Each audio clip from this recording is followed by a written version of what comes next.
The Google Pixel 10 Pro XL is the Pixel phone to buy this year. The Pixel 10 Pro can match the Pro XL on the most important features, but the benefits of the larger display, along with a couple of features that are simply better on the XL device, make the Pixel 10 Pro XL my favorite of the new Pixel family, and the phone I would recommend first but not last. I feel confident recommending the Pixel 10 Pro XL above the rest and above any other Android phone you can buy right now, because I spent the last year using the Pixel 9 Pro as my primary work phone. That means I know exactly why the Pixel is a great phone for being productive, but I also know that I wish I would had a bigger screen than the 9 Pros. The Pro XL will be my primary device this year for sure. If you haven't checked out a Pixel phone in a while, you really should head to a store and get your hands on one. The latest Pixel 10 Pro XL is polished and well built, with a refined look and gorgeous materials and color combinations. It's a much nicer looking phone than the latest iPhone 16 Pro Max, and it delivers on a number of features Apple hasn't been able to match. Google's AI features are the most advanced on any smartphone and often most unobtrusive. The newest AI features like Magic Q and the live translation don't feel pushy or overblown, and they don't produce embarrassing or useless results. Google is pushing AI into the background as a silent helper where it should be. Of course, all of the new Pixel 10 series phones have Google's advanced new AI features like the live translator that not only converts your language into another tongue, it also speaks with a voice that sounds remarkably like yours. That may sound alarming from a privacy viewpoint, but Google says this processing happens on the Pixel 10 Pro XL and not on a distant cloud computer, so your conversations and your voice should be safe. So what makes the Pixel 10 Pro XL so special, the best of the Pixel 10 bunch? First of all, Google's Pixel displays, so-called Super Actua displays, are among the best you will see on any smartphone. These screens are bright and colorful and very sharp. When the screen is this good, I want as much screen as I can get, so I prefer having the larger XL display at 6.8 inches. It's 0.5 inches bigger diagonally than the Pixel 10's display, and that equals 13 square centimeters of extra screen space. The Pixel 10 Pro XL also has the largest battery of all the new Pixel phones, and that equates to the longest battery life, both in my real-world testing and our battery rundown test. It wasn't a massive difference. The Pixel 10 Pro XL only lasted an hour longer than the Pixel 10, still every bit helps. The Pixel 10 Pro XL also charges faster than any other Pixel 10 device, whether you are charging wirelessly or with a USB-C cord. If you have a 45-watt charger, the Pixel 10 Pro XL can charge that fast compared to the 30-watt charging on the other two Pixel 10 phones. The Pixel 10 Pro XL can also use faster wireless charging. Again, it's not a huge difference, but every detail matters. The biggest benefit for me is the combination of Google's winning Super Actua display with the Pixel 10 Pro XL cameras. If I am taking serious photos, I want the biggest viewfinder possible to get the right shot.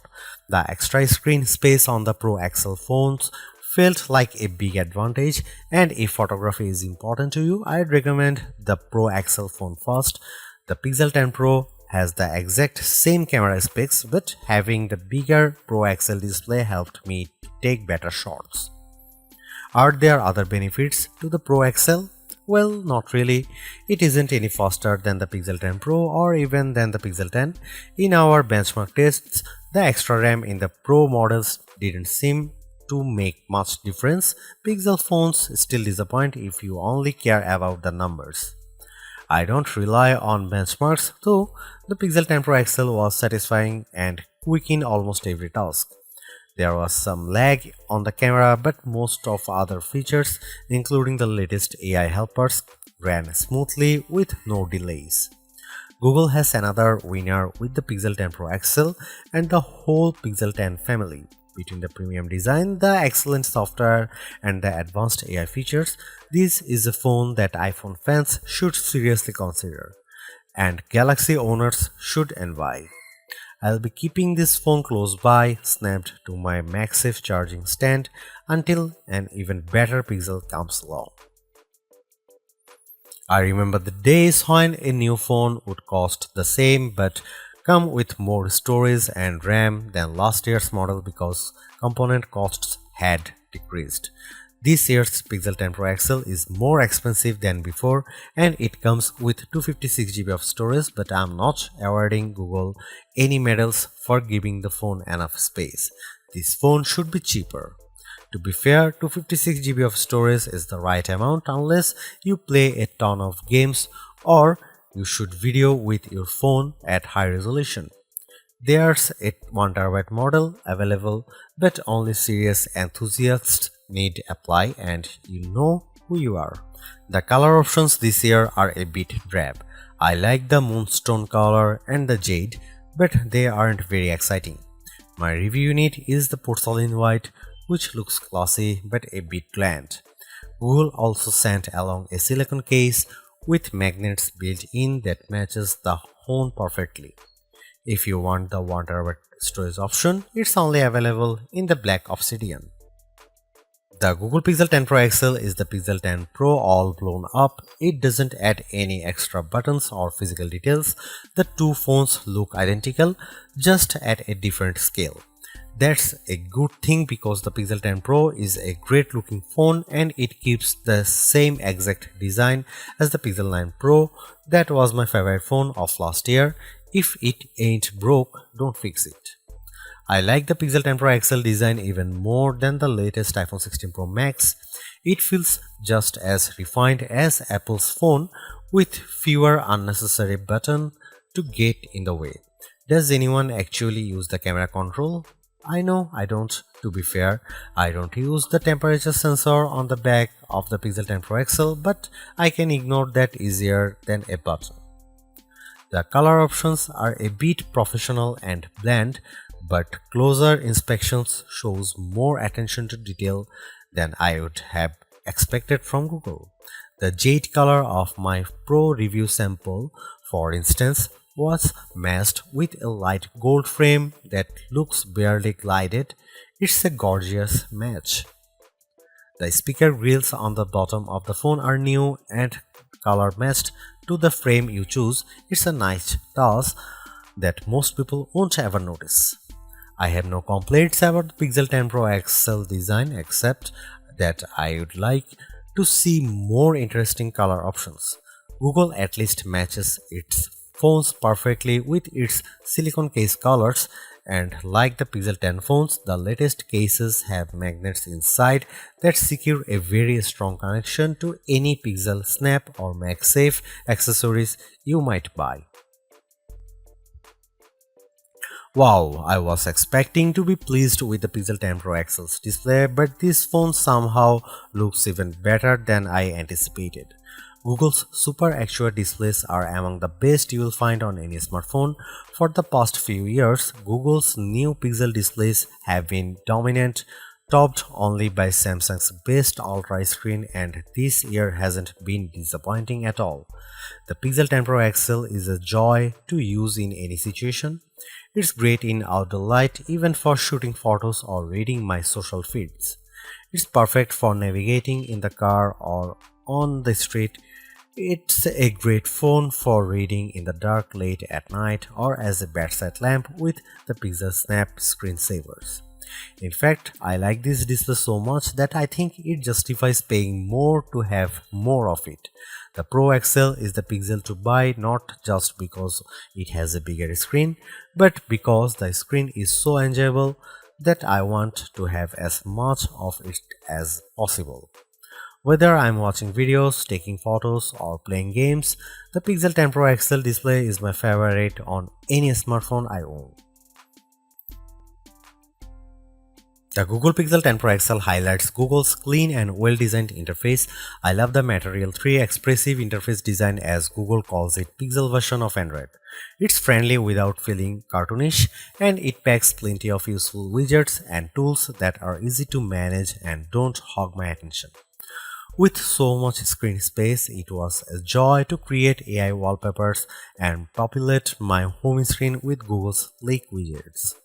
I let the phone set all of my icon and widgets colors to match my wallpaper, creating a unified theme, and the phone darkened the colors as the day went on, finally flipping to dark mode after sunset. That's the best of Pixel, a well-designed interface filled with just enough useful features to make the phone a tool you always want in your pocket. The Pixel 10 Pro XL will definitely remain my primary work phone after this review is published. It gives me simple customization and shortcuts that removes the clutter of apps from my home screen and surface just the information I need. I wish iOS was better at this. The Pixel 10 Pro XL also has some of the most useful AI features you'll find on a phone, and I am a big fan of Google's call screening tools. I can let Google AI answer when an unknown number calls, and it will give me a text transcript of whether my caller says, then I can decide whether to answer the call or not. This feature is only available on Pro Pixel models, and it's worth the upgrade if you take a lot of calls. Apple lets you make a contact card for yourself that will accompany your phone number when you share your details. Google lets you make the contact card for your contacts instead of having them do the work. That seems like a better solution since not everybody owns an iPhone and Apple's contact card don't work across platforms. Even Google's Daily Hub is more useful than other attempts I have seen. Samsung, Motorola, and now Google all offer a homepage for your personal information gathered and summarized by AI. On my Galaxy S25 Ultra, the now brief page has been useless at best and oddly flippant at worst. On the Pixel 10 Pro XL, the Daily Hub offers more useful information, links I actually enjoy, and easy access to more information. There are still some odd and off-putting AI features, usually generative AI tools. The Recorder app, for some odd reason, offers a generate a musical background for your recordings. I don't really need a pop metal soundtrack for my business interviews. Thanks. Still, it's easy to ignore these oddities, and Google mostly doesn't shove its AI in your face. The Pixel 10 Pro XL and the Pixel 10 Pro have identical camera lenses and sensors, but I am calling the Pro XL the better camera phone because of the larger display and longer battery life. Both of those attributes are features that camera buyers look for, and they make a difference when shooting the pixels. The photos I got from the Pixel 10 Pro XL were fantastic, perhaps the best I have seen on any camera phone. The Pixel 10 Pro XL took photos with very accurate colors and plenty of details at every focal range. For night photography, it was no contest. The Pro XL took pics that looked like I had a professional flash gun attached, while the iPhone shots looked much darker and lacked focus.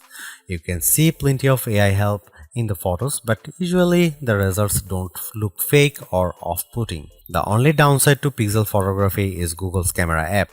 It's a nightmare. It's hard to use with settings that seem to conflict with each other. At just one setting, like changing from 12 megapixel to 50 megapixel resolution, and a handful of other settings suddenly go dark without warning. Here you can see some camera samples of the new Google Pixel 10 Pro XL.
Google's made a few but effective upgrades to the Pixel 10 Pro XL.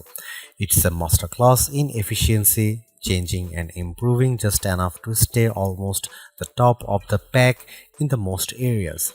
The display's brightness is unmatched, and the camera's ultra-wide perhaps aside offer a balanced natural look that I can see a lot of people liking. It's unfortunate the Pixel 10 series is still the lowest powered of the flagship phones on sale today and lags behind its main rivals on battery efficiency. Hopefully, access to Google's latest AI tools makes up for that for anyone who decides to take the plunge, although perhaps give it a couple of months if this is your primary reason. Hopefully by then the seemingly incomplete Magic Q and the preview version of the camera coach will have been made whole. The Galaxy S25 Ultra may still be a better pick for you if you want more power and power efficiency from your phone. The Pixel 10 Pro may also be a better fit than the XL considering you only sacrifice display size and battery life for a cheaper phone that's otherwise just as capable as its large sibling. But the Pixel 10 Pro XL is the most capable of competitive of Google's latest batch of phones. If you are buying a phone right now and want best-in-class software combined with top-tier hardware, this Pixel is probably the one to pick.